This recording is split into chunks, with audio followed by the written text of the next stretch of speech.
A saúde pública é um dos maiores desafios de todos os entes federativos. União, estados e municípios, além do Distrito Federal, enfrentam uma crise sem precedentes e de muitos e muitos anos. Mas onde está o problema da saúde? Como resolver ela? E como acertar e equilibrar para que o cidadão chegue nos hospitais públicos e receba o atendimento de qualidade, receba o medicamento certo e saia dali curado? São essas dúvidas que a gente vai esclarecer nesse bate-papo com o deputado Jorge Viana, do PSD do DF, já em sua segunda legislatura. O deputado também vai falar um pouco de economia. Sim, porque ele fez uma economia significativa para os cofres públicos apenas abolindo uma das verbas do gabinete, a verba indenizatória. E a gente vai, nesse bate-bola aqui, no GPS Entrevista, abordar esse e outros assuntos. Deputado, eu queria pedir para o senhor quantificar e fazer um paralelo em termos de que essa economia pode ter representado para a população, essa não utilização da verba indenizatória do seu gabinete nesses 5 anos e meio. Olha, Jorge, isso primeiro eu tenho que dizer que essa é uma verba que todo parlamentar tem direito, então é legal. Eu preferi abrir mão porque, assim, a gente vive num país que a gente vê muita desigualdade, muita gente precisando. Então não é porque o dinheiro está sobrando que eu vou usar o dinheiro. Então esse dinheiro para mim ele estava sobrando. Eu poderia usar para muitas coisas, como alugar um carro, usar combustível, poderia. Mas eu preferi não usar, até dar minha contribuição, minha parte social. Então esse dinheiro, esse 1 milhão já economizado, ele volta para os cofres. Aí aquele negócio, eu não posso garantir que esse dinheiro vai ser bem empregado pelos outros. Claro. Mas pelo menos a minha parte eu estou fazendo, sabe? Porque isso é uma verdade minha, sabe? É uma consciência minha. Eu durmo consciente sabendo que ninguém vai imaginar que eu estou usando coisas desnecessárias. Mas é uma opção minha mesmo de abrir mão, de economizar para o Estado.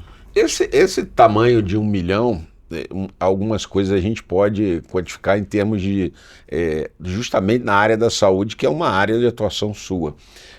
O que daria para comprar com 1 milhão na saúde? Olha, a gente pode comprar de tudo, assim, o que você imaginar para a saúde eu já comprei. De estetoscópio a aparelhos, microscópios caríssimos, eu já ajudei a comprar, né? Até tomógrafos. Então, lógico que às vezes as pessoas pensam que o volume maior de dinheiro ajuda mais a saúde. Às vezes não. Às vezes um ar-condicionado que a gente coloca numa sala de consulta para o médico faz com que esse médico tenha um melhor ambiente de trabalho e o paciente também um melhor ambiente para ser consultado. E aí, se ele tem um ambiente um pouco melhor, ele de repente já atende melhor e nem pede para ir embora. Por que os médicos hoje não querem, os servidores não querem ficar na Secretaria de Saúde, principalmente os médicos? Porque não tem condições de trabalho também. E o que são essas condições que a gente sempre fala? É uma cadeira, é um ar-condicionado, é um aparelho de verificar a pressão, sabe? Eu já comprei de tudo que você imaginar, de cadeiras, ar-condicionado, medicamentos caros, medicamentos baratos, sabe? De tudo eu já comprei. Então esse 1 milhão poderia, com certeza, ajudar muito a unidade de saúde em determinadas coisas. Não que isso faria um grande volume, porque às vezes, como eu falei, esses 14 bilhões que tem no orçamento da saúde, né, esse 1 milhão não representa nada, mas para 1, 2, 10 equipes pode representar muita coisa. E quando você fala em comprei, né, a gente está entendendo que você está falando das suas emendas parlamentares, né? Faz um balanço desses 5 anos de emendas e efetivamente aquilo que pode ter sido carreado, porque a gente percebe que seu objetivo e o seu direcionamento político e estratégico é em cima da saúde pública. Porque eu venho de lá, né? Eu sou servidor da saúde há 22 anos. E eu sou de uma categoria que eu sei o que usa para limpar o chão até alta complexidade, porque eu sou técnico de enfermagem. A gente está em todo lugar do hospital. Do subsolo, à direção do hospital, o técnico de enfermagem está lá. Então a gente vai vendo o que é preciso.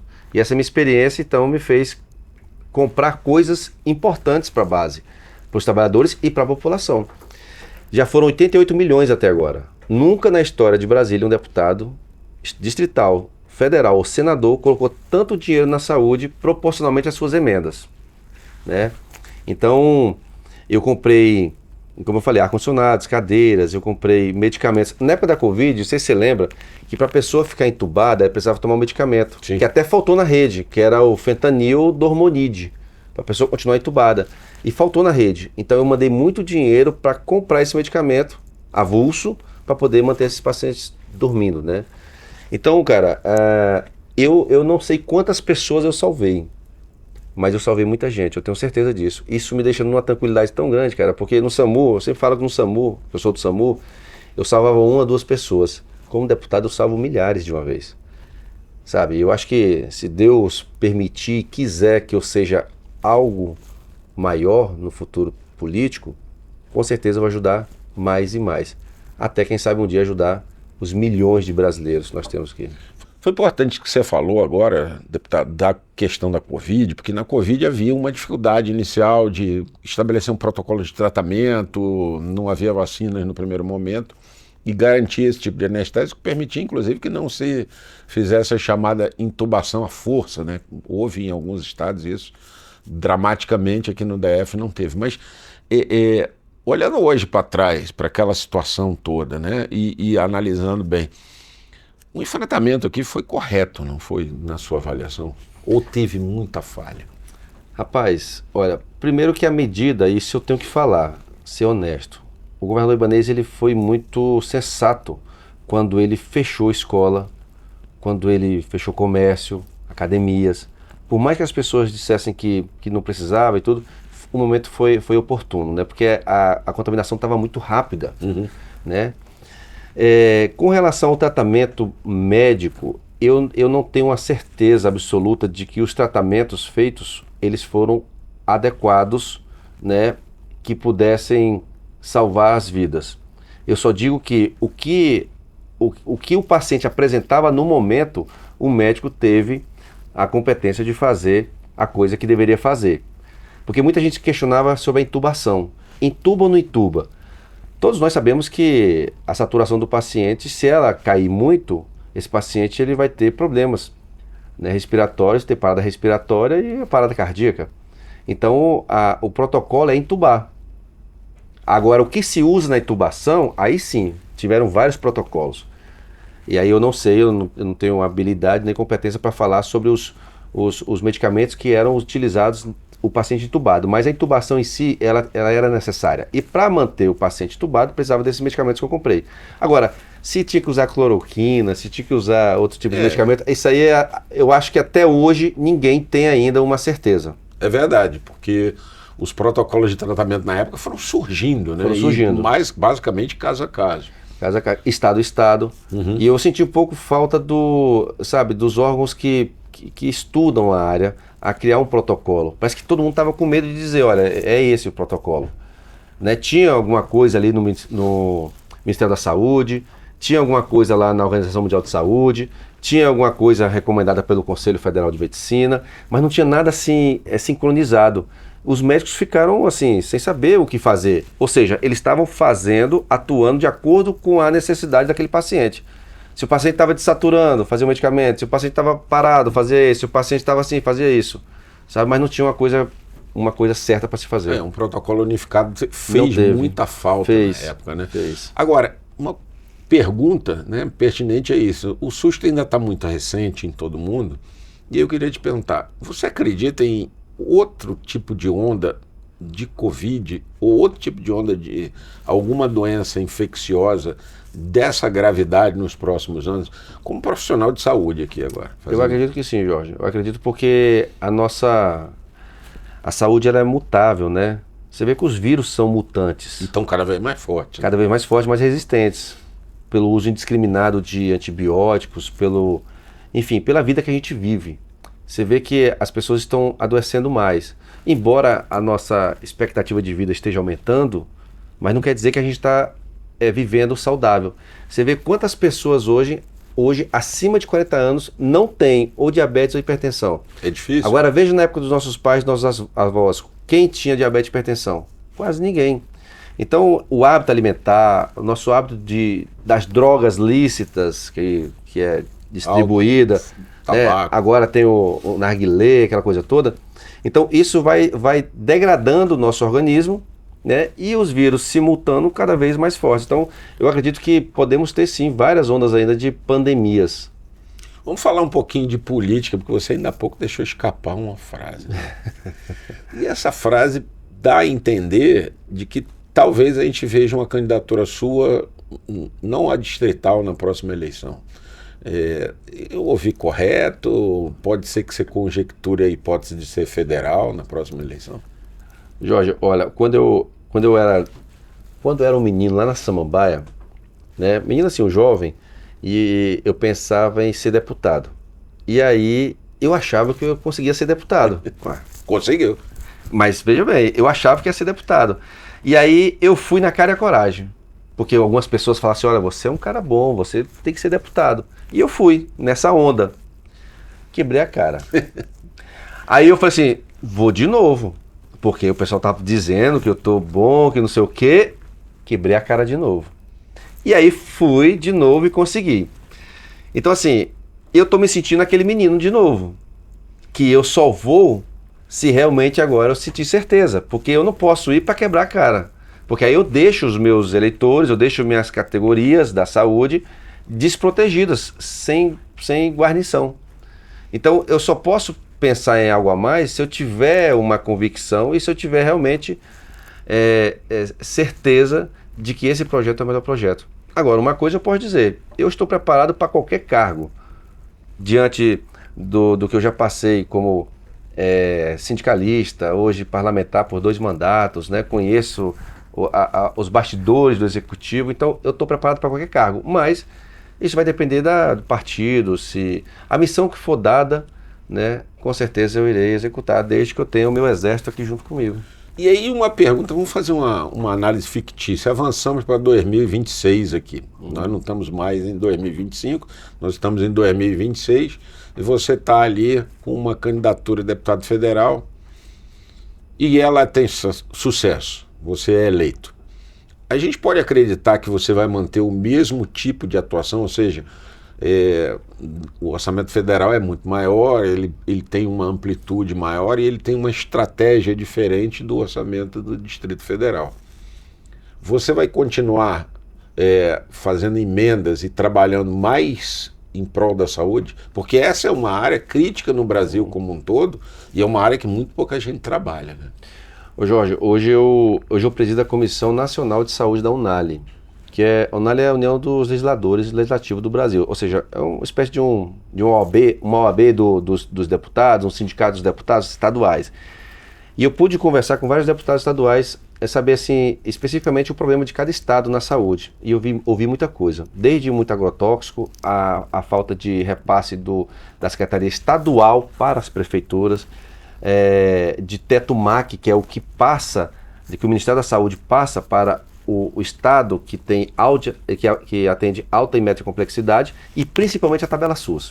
O que é a tabela SUS? É o valor que o SUS paga pelo procedimento que o estado faz. Então essa foi uma reclamação geral. Ou seja, essa seria a minha pauta lá, com certeza, lá no Congresso. E eu vou, digamos, se eu estivesse lá, desprendido, sabe, de qualquer vaidade, né, e de qualquer acordo político. Eu ia ser talvez um solitário lá falando para as paredes, mas com certeza eu ia saber muito mais informações preciosas do Ministério da Saúde, porque eu acho que o Ministério da Saúde é uma caixa preta, sabe? E que ninguém tem coragem de botar o dedo ali. Ninguém tem coragem. Você não sabe quanto gasta de ambulâncias para o Brasil, que eles distribuem ambulâncias. Você não sabe quanto que ele gasta de vacinas, se está realmente mandando vacina na quantidade suficiente ou está mandando demais para estragar, porque a gente sabe, tem muitas coisas que vem do Ministério da Saúde que já vem no limite para estragar, para vencer. E em contrapartida, nós temos vários medicamentos que era para vir do Ministério da Saúde e não vem. Aqui em Brasília mesmo nós temos uma farmácia chamada, o pessoal conhece como farmácia de alto custo, mas é a farmácia de medicamentos especiais. Porque nem sempre o medicamento que está lá é de alto custo. Ele pode ser baratinho, mas como ele não é muito vendido, então ele não está em todas as prateleiras. E aí, o paciente vai lá pegar esse remédio, e aí você tem lá medicamentos que vêm da Secretaria de Saúde e medicamentos que vêm do Ministério da Saúde. Às vezes ele vai pegar o remédio do Ministério da Saúde e não tem. Aí ele reclama, achando que o problema é da Secretaria de Saúde, mas não é do Ministério da Saúde. Então, ninguém fala disso. Quando a população vai para a televisão, seja aqui em Brasília, em qualquer estado, ele vai reclamar da Secretaria Estadual de Saúde. Isso. Aí a mídia vai bater no governador e no secretário. Só que não, tem que bater no Ministério da Saúde, no ministro da Saúde. E ninguém bate. Entende? Então, é uma falha muito grave, tanto da mídia quanto do Ministério da Saúde, em deixar faltar esses medicamentos. E estrategicamente, a gente repara que todos os governos, independente do matiz político, mantêm o Ministério da Saúde sob seu controle. O Ministério da Saúde quase nunca entrega aliados. Ele é sempre do partido que elege o presidente da República, seja qual partido for. E também tem um problema. Poucas vezes a gente tem um técnico da área, né? Poucas vezes a gente tem um ministro da Saúde que seja da área médica, da área da enfermagem. Então é isso muitas vezes que causa esse problema. O último ministro que teve, que era médico, que estava fazendo um trabalho, ele foi demitido. Né? Porque ele estava aparecendo demais. Porque o cara, quando começa a fazer o serviço e aparecer, ele vai aparecer porque a coisa está dando resultado. Então tem isso. Se o cara dá o ministério para um aliado que não é tão aliado assim, na hora que ele começa a crescer, eles vão lá e cortam a perna do cara. A gente viu isso no governo Lula e no governo Bolsonaro. Exatamente. Igualmente. Então, assim, eu vejo que o ministro hoje é uma figura. Mas quem está lá são os técnicos. E aí é a minha preocupação. Porque também a corrupção, ela não está sempre ou isoladamente na figura do ministro. Está no segundo, terceiro, quarto escalão. Às vezes muito mais, né? Muito mais. Porque quem oferece, Jorge, é um negócio escandaloso. A propina não chega por cima, muitas vezes ela por chega baixo. por baixo. O cara que escolhe a sonda que vai ser utilizada pelo SUS é o cara que pode estar sendo aliciado pelo fabricante daquela sonda. A sonda pode até não ser boa, mas ele pode avaliar como boa. Na época que eu trabalhava no hospital, nós tínhamos vários gelcos. Aquele que você funciona a veia, aí você tira o mandril, que é o ferrinho, né, agulha, e fica lá a borrachinha.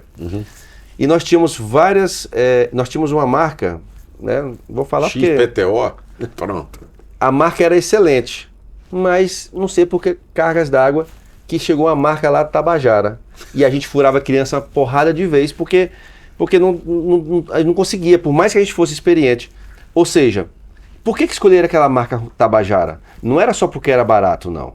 Porque na saúde você não pode escolher o mais barato. Você tem que escolher um médio, mas que seja também bom. E quem avalia somos nós, no caso uma pessoa especialista, seja um enfermeiro, seja um médico, no caso um enfermeiro. Ele vai pegar e vai testar, e ele vai ver que não é bom. Então ele tem que recusar, por mais que seja barato. Não, é barato, mas sai caro, porque eu vou usar 2, 3 dispositivos desse, enquanto o outro eu usava só um. Então é argumentar. E não tem isso, né? Então, assim, muita coisa acontece. Eu dei um exemplozinho. Sim. Agora imagine o que é comprado no Ministério da Saúde, o que é comprado numa Secretaria de Saúde. É muita coisa, cara. Então, assim, é uma galinha dos ovos de ouro. Por isso que todo mundo se mata por esse Ministério da Saúde. Agora, a gente teve um momento que poderia ter resolvido essa crise nacional da saúde, que foi lá no governo Fernando Henrique, quando se criou primeiro o IPMF, depois a CPMF, que era um orçamento adicional para a saúde, e esse adicional nunca virou adicional. Ele substituiu o orçamento primário da saúde sem nenhum acréscimo. Você não acha também que o governo, muitas vezes os governos, tanto federal quanto dos estados e dos municípios, não dão a devida importância para a saúde? E você não acha também que com uma população que está envelhecendo ano após ano, e a gente vai morrer cada vez mais velhos, esse orçamento não tem que ser prioritário? Ainda bem que você fez a pergunta, Jorge. Uma excelente pergunta. Vou dar um exemplo aqui, não desmerecendo nenhuma outra profissão, mas só para a gente fazer o paralelo. Você tem um batalhão de polícia, você tem uma escola e você tem um hospital. Todos os 3 setores fundamentais para a vida da gente. Dessas 3 áreas, qual área que vai gastar mais dinheiro? Provavelmente a saúde, por conta da manutenção de todos, né? Além dos equipamentos, nós temos os medicamentos que são dados gratuitamente, certo? Então, mas na proporção, como seria? Digamos que eu tenho 30 mil reais. Não seria 10, 10 e 10. Não seria 10, 10, ser. 10, certo? Não poderia Mas ser. o pior é que geralmente a coisa está meio parecida. Se você pegar o orçamento aqui do DF, da saúde, é 14 bilhões. Se você pegar o orçamento da educação, em torno de 12. Está muito próximo. Está muito próximo. Agora a pergunta é, não desmerecendo, evidentemente não é isso, mas eu quero dizer o seguinte, o que gasta mais? Porque nós temos o pessoal, nós temos a estrutura e nós temos o que nós damos de graça, que é o medicamento. Quando eu falo medicamento, eu falo na cirurgia de coluna, eu falo de exames, órtese e prótese, eu faço tudo.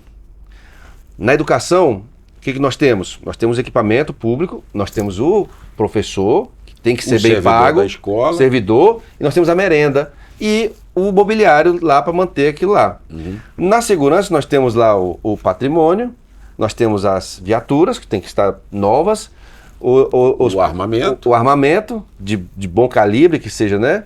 E o profissional.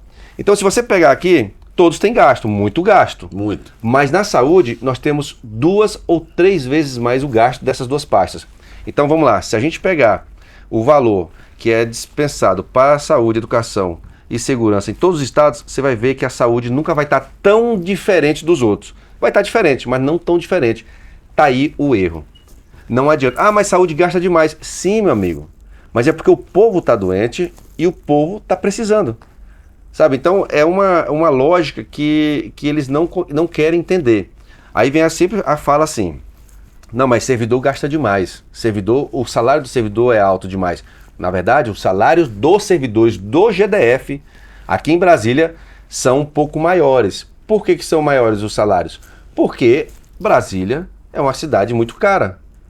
Né? E se é muito cara, tem muitos impostos, então, evidentemente, todo mundo ganha um pouco mais.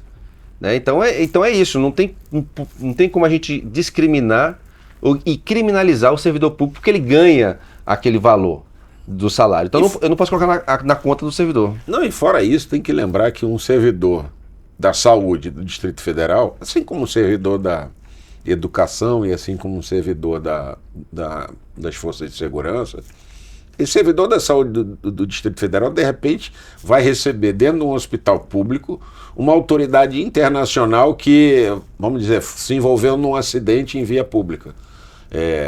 Eu, por exemplo, se eu me envolver num acidente, por favor, me levem para um hospital público, que é lá que consertam direito. É o base. Porque é o base. De base. É ali que não me leva para o hospital privado no primeiro momento, deixa depois eu vou. Né? E eles nem te atendem, viu, o privado. Nem porque eles não têm atendimento politraumatizado. Nem pode. Eles não têm. Muitas vezes ele não tem. Então, por isso esse servidor também precisa ganhar bem, porque a complexidade de quem que ele vai atender muitas vezes é muito maior. Agora, se a gente analisar os orçamentos União, estados e municípios, a gente vai encontrar essa realidade que você falou, essa proximidade dessas 3 grandes verbas, que é onde o Estado despende o maior recurso. Como é que a gente corrige essa distorção? Brasília. Primeiro que para corrigir isso tem que colocar um camarada que realmente queira mudar a saúde, e não só no discurso. Esse é o problema. Ano que vem, ano eleitoral, o que tem de vereador, a presidente da República defendendo a saúde, dizendo que vai melhorar. Amanhã aparece todo mundo. Aparece todo mundo falando. Aí na prática você não vê. Entende? Olha só, eu desvendei um mistério aqui em Brasília. Talvez muitos saibam, mas nunca ninguém colocou isso para fora. Eu estou colocando agora. Por que Brasília gasta tanto com o servidor? Pelo simples fato da gente não dividir conta com a prefeitura. Quando você tem aqui... Vamos dar um exemplo da Polícia Militar. Aqui só tem 2 entes federativos, né? Aqui só tem Estado, né, na figura do Distrito Federal, e União. Aqui não tem município. Graças a Deus. Graças a Deus, senão ia ser uma loucura. Era mais corrupção, tendo prefeito e vereador. Era mais corrupto na área. Embora a gente tenha cidades que poderiam ter prefeitura, né? Mas de população. Pois é, mas o problema é que se a gente tiver, ela vai ter que bancar o seu gasto. Vamos lá então. E não tem arrecadação. Então você pega uma cidade de São Paulo, por exemplo, a cidade de São Paulo no estado de São Paulo. A cidade de São Paulo, ela paga a própria saúde, ela paga a educação e ela paga a segurança dela, que são os guardas municipais, porque a polícia militar, quem banca é o Estado. Isso. O Estado, ele paga toda a polícia militar. Então ele pode mandar lá, o governo do São Paulo pode mandar apenas, sei lá, um batalhão ali para São Paulo, porque o restante é guarda municipal, que inclusive é uma guarda muito respeitada lá em São Paulo. Então, olha o gasto que ele tem com a polícia militar. Pequena. porque ele divide conta. Se ele fizer um hospital, na cidade de São Paulo, digamos que tenha 2 hospitais estaduais, que quem banca é o governador. O restante é hospital municipal. Quem banca é o prefeito. E escola também é a mesma coisa. Aqui em Brasília não, meu amigo. Aqui em Brasília, todos os servidores são pagos pelo governador. É por isso que aqui o servidor gasta é mais caro. Porque a gente não tem prefeitura para dividir conta. Os outros estados todos têm. Todos. Você vai aqui, você pega uma cidade do interiorzinho aqui do Goiás, você vê lá que o governador mandou uma viatura de PM para ele. Uma viatura, fica se revezando ali. Uma viatura, 2 PMs ou 3 PMs. Só. O restante é guarda municipal. Então sai barato para o governador do Goiás bancar a segurança pública do estado. Agora o prefeito está conseguindo manter lá com os seus guardas municipais. Enfim, então... O desafio é mais fácil, né? Acaba sendo mais fácil do prefeito do que do governador. Fica fácil. É fácil sim, se a prefeitura tiver dinheiro, né? Senão ela também vai ter dificuldade em contratar guarda municipal ou nem contrata, porque tem cidades pequenas que não tem guarda municipal. Aí fica só E elas não têm também o nível de violência de outras cidades, né? Quanto menor, menos violenta é, né? Então é isso, Jorge. O problema todo do DF e o governador que sentar na cadeira, ele tem que entender isso. Porque às vezes o governador senta na cadeira e fala assim, eu estava na LID naquele almoço que você estava, e o Paraná, o Ratinho Júnior, falou o seguinte, olha, a Celina Leão perguntou, quanto é que você gasta de folha de pessoal, do seu orçamento? Ah, eu gasto 42% da folha de pagamento, para folha de pagamento, né? Aí ela até me olhou e falou assim, ó, tá vendo? Lá eles gastam isso com 11 milhões de habitantes. E a gente, com 3 milhões de habitantes, gasta também 42%, 43% do nosso orçamento. Mas a diferença é que lá no Paraná, eles racham a conta com as prefeituras. E aqui a gente não racha a conta, por isso que a conta aqui é maior. Então, o governador que sentar na cadeira, ele vai ter que entender isso. Tem que parar de marginalizar a gente. Sim. Sabe? O servidor não é ele que está quebrando o Estado. Brasília tem uma característica de que uma cidade uma cidade de trabalho, uma cidade de servidor. E como a gente é servidor, o governo tem que entender que na hora que ele me dá 1 bilhão para dar reajuste para os servidores, esse 1 bilhão ele volta para os cofres através de impostos. E depois volta de novo em reajuste, depois volta em impostos, volta em reajuste. Diferente de uma ponte. Se eu gastar 1 bilhão com a ponte, essa ponte nunca mais volta R$1 para ele, essa ponte. E a manutenção é permanente, né? Porque senão não volta R$1 para ele.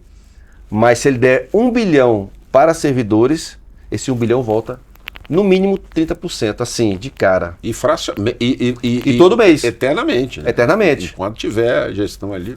A gente trabalha em média 5 meses por ano só pagando imposto.